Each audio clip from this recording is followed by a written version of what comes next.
زمانی که ماشین گاز میخوره، گاز هرز میخوره، بعد توی موقع رانندگی وقتی میخوای برسی به سرعتگیر یا یه جا که توقف کنی، شروع میکنی به گاز خوردن. قبل اینکه استوپر عوض کنی باید چند تا تست بگیری. امکان داره که از شلنگا، مثل این شلنگی که از درب سوپاپ میگیره یا شلنگ بوستر یا شلنگی که به کنیستر وصله، هوا بکشه، یا این اورینگایی که منیفولد هوا بهش وصل میشه، امکان داره اینا ترک داشته باشه یا خرابی داشته باشه، از اونجا هوا بگیره و خود استوپر سالم باشه.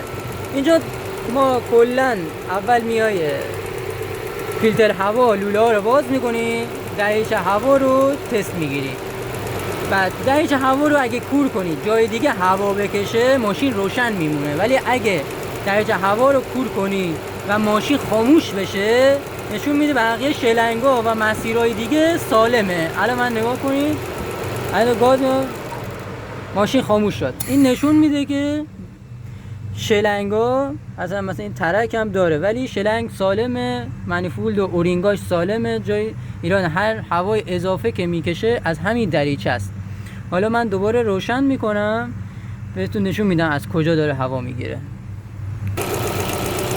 حالا تو قسمت قبل دیدیم دیگه، ما دریچه هوا رو کور کردیم، ماشین خاموش شد.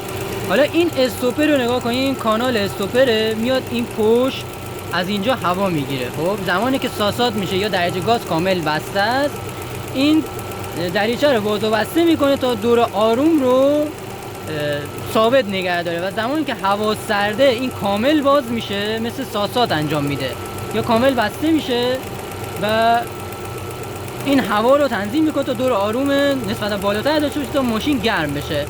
الان این گاز اضافه داره میخوره، یعنی دور موتور حدود 1000 1050 1100 در حال متغیره. الان نگاه کنید، من اگه چون درجه گاز بسته است باید از این کانال هوا بگیره دیگه. من الان کانال کور میکنم کامل با انگشت، میبینی که موتور آروم شد ولی خاموش نشد.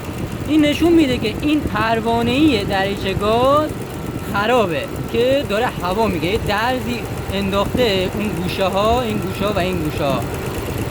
این خرابی پروانه‌ایه. بعد کل درجه گاز ببینید بازی میکنه، این هوا باز میکنه.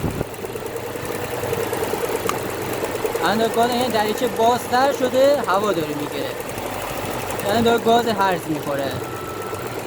حالا بعضی وقتا با این پیچ تنظیم، این پیچو باز میکنین، این دریچه بسته تر میشه. بعضی وقتا درست میشه، اون خرابی رفت میشه. بعضی وقتا هم که دیگه اونقدر خلاصی و خرابی زیاده، این هر چقدر اینو باز کنید مجرا رو نمیبنده. عملا باید دریچه گاز عوض بشه یا اینکه باید با اون قضیه کنار بیایم بسازیم باهاش دیگه.